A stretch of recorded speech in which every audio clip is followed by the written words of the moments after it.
Hello and welcome to another edition of Political Empire. I'm Jeff Horseman for the Press Enterprise and PE.com, and today we're going to be talking about the Riverside County Registrar of Voters getting some praise for her handling of this past election.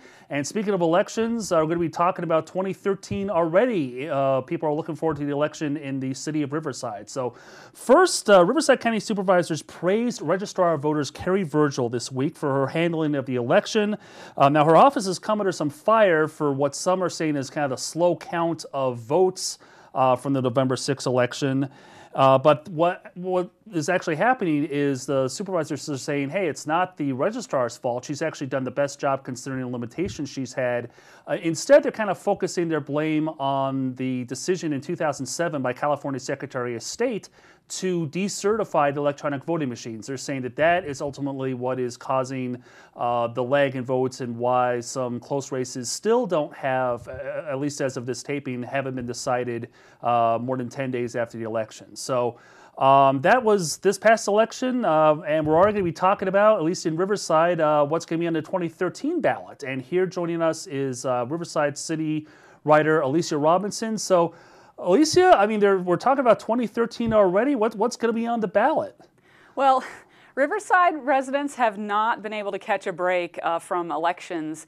They had 4 of the 7 city council seats were on the ballot in 2011. We just wrapped up a race electing a new mayor, and now there will be 4 council seats again on the ballot next year in June. The seats in the even-numbered wards, 2, 4, and 6, would normally be on the ballot, so those are up for election. And then Rusty Bailey's Ward 3 seat is going to be left open when he is sworn in as mayor on December 11th. Now, the incumbents in Wards 2 and 4, who are Paul Davis in Ward 4 and Andy Melendrez in Ward 2, have both already started their re-election campaigns.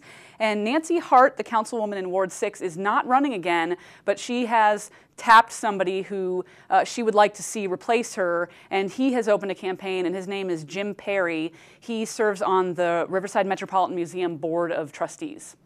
All right, so I understand it's not just actual candidates, but we might have an initiative on the ballot as well relative to red light cameras. Can you talk about that? That's correct. The City Council actually promised to put a measure on the ballot regarding whether to keep the red light cameras, and I think that was a way of pacifying some of the people in the city who did not like the camera program. They've had a number of different discussions at the council level and votes on it that came out splitting the council basically on whether to keep the program, but narrowly deciding that they would continue the red light cameras.